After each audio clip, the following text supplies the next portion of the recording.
नमस्कार। आज थोड़ा युगों की बात किया जाए।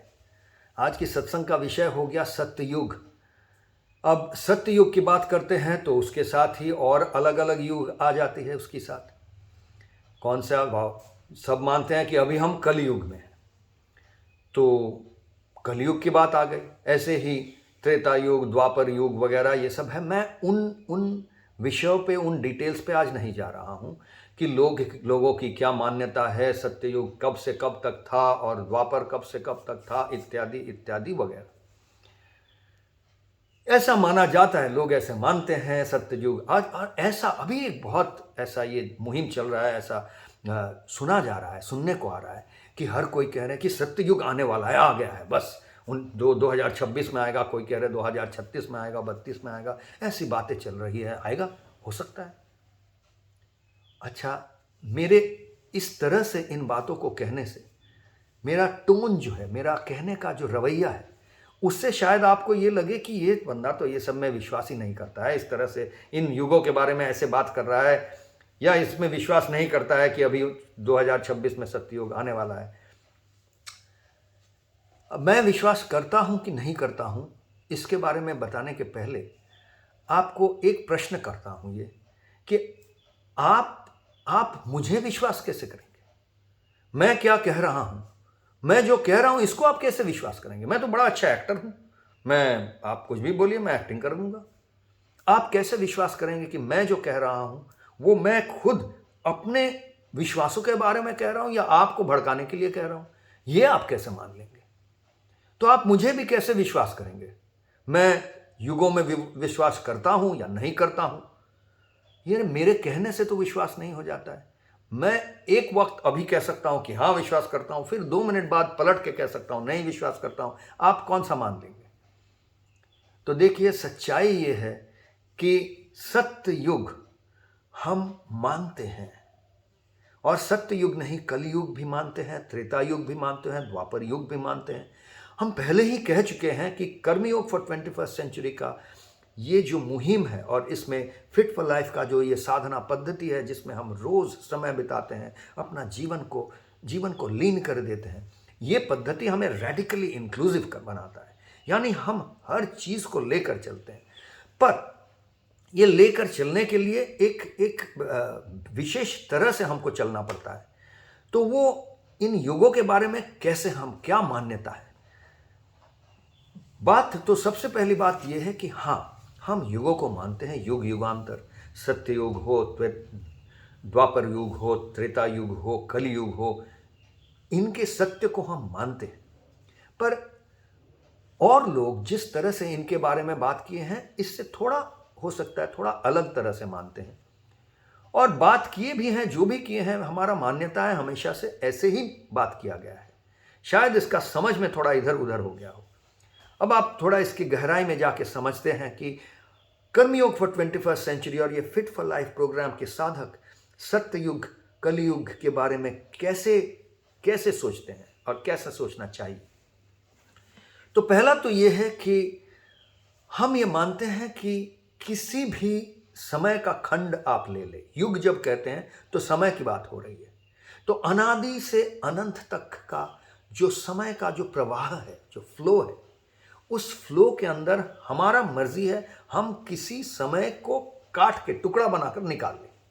भाई, ये हमारा एक वो टुकड़ा तो हम ऐसे निकाल नहीं सकते हैं, हम ऐसे किसी पत्ते को फाड़ के का टुकड़ा करके दिखा सकते हैं, लेकिन समय का जो प्रवाह है उसको तो ऐसे करके टुकड़ा पकड़ के आपको हाथ में दे नहीं सकते हैं। ये हमारा एक मानसिक कंस्ट्रक्ट है, मेंटल कंस्ट्रक्ट है, मानसिक एक चिंताधारा है। हम सोच लेते हैं कि चलो यहाँ से यहाँ तक हम समय को बांध के इसके बारे में बात करते हैं। तो आप किसी भी टुकड़ा को ले लीजिए, वो एक दशक हो, एक शताब्दी हो, 10 दशक हो, 10 शताब्दी हो, एक मिलेनियम जो कहा जाता है, 1000 साल ले लीजिए, आप एक मुहूर्त ले लीजिए, एक मिनट ले लीजिए, एक घंटा ले लीजिए, जिस तरह से आप समय को टुकड़ा करना चाहते कर लीजिए, आपका इच्छा है। करके उस टुकड़े के अंदर हमारा यह मानना है कि उस टुकड़े के अंदर आपको सत्ययुग भी मिलेगा, उस टुकड़े के अंदर ही आपको कलयुग भी मिलेगा, उसी टुकड़े के अंदर आपको त्रेता द्वापर हर युग मिलेगा। ऐसा नहीं कि सत्य युग वहां पर था और ये यहां पर है। किस तरह से वहां पर था यहां पर है उसको भी हम समझा रहे हैं। कैसे हमको मिलेगा? अच्छा, इतना समझ लीजिए कि आप अगर इस वक्त मेरे बातों को सुन रहे हैं और इस पे ध्यान लगा रहे हैं, मानने की प्रयास भी कर रहे हैं, तो इस वक्त आपको किसी ना किसी तरह से अपने आप को विश्वास दिलाने की ये मजबूरी आ गई है कि भाई ये इंसान मुझ थोड़ा ज्ञानी इंसान है, इसलिए आप सुन रहे हैं।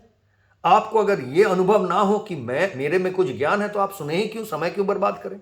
अगर आप सुन रहे हैं तो किसी ना किसी तरह से आप में ये एक एक कम से कम शक भी हो, डाउट भी हो, लेकिन आप सोच रहे हैं हो सकता है मुझसे ज्यादा ज्ञानी, इसीलिए आप सुन रहे हैं। हो सकता है मुझसे कोई ज्ञान आपके पास मिले जो आपके पास शायद ना हो, इसलिए आप सुन रहे हैं, नहीं तो आप सुने ही क्यों? तो अगर ऐसा हो, आप क्यों ना हम वहां पर चले जाते हैं जब कोई भी माध्यम नहीं थी। माध्यम यानी मीडिया। आज आप इस वीडियो को देख रहे हैं, हो सकता है आपके स्मार्टफोन के जरिए, या कोई भविष्य में कोई गैजेट आ गया हो उसके जरिए, कोई रोबोट के जरिए, कोई विशेष ऐसे ही यंत्र के जरिए। आज तो टीवी चला गया, इसके पहले लोग टीवी में देख रहे थे, रेडियो में देख रहे थे, सुन रहे थे, और उससे पहले टेप रिकॉर्डर चला के सीडी कैसेट वगैरह, उससे पहले प्रिंट में पढ़ रहे थे। तो इस तरह से मानिए जब ये सब कुछ नहीं था, जब पहला कुछ लिखने का भी व्यवस्था नहीं था, तब क्या हुआ होगा? कैसे किसी का बात किसी और तक पहुंचा होगा? तब एक दूसरे के जरिए ही पहुंचा होगा। मैंने आपसे कुछ सुना तो ये सुना, आप अगर वहां नहीं थे, मैं आपके पास पहुंचा, किसी और के पास पहुंचा, उसको बताया, मैं उनसे वो सुना, तो यही माध्यम था। तो इस माध्यम के लिए भाषा की जरूरत थी। तो पहले प्रिंट के पहले भाषा आ गई, जो श्रुति का परंपरा था, सुनने का जो भाषा का जो परंपरा था, फिर लिखने का भाषा आ गया। ये लिखने के बाद प्रिंटिंग का आ गया, एक फॉन्ट वगैरह ये सब आ गई, देखिए। लेकिन सुनने सुनाने का, बोलने का जो भाषा था, वो सबसे पहला माध्यम आ गया।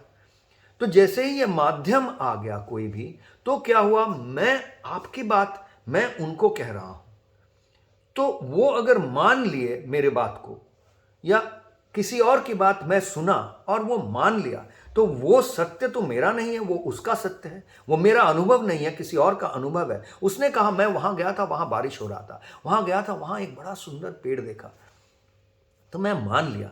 तो मैं तो वो पेड़ देखा नहीं हूं, वो मुझे ये बड़ा विश्लेषण करके, डिस्क्राइब करके, उसका छवि बना के समझाया कि वो पेड़ ऐसा था, पेड़ में ऐसे पत्ते थे, इतने हजारों लाखों पत्ते थे। ये हजारों लाखों, हजार या लाख, वो तो गिना नहीं था।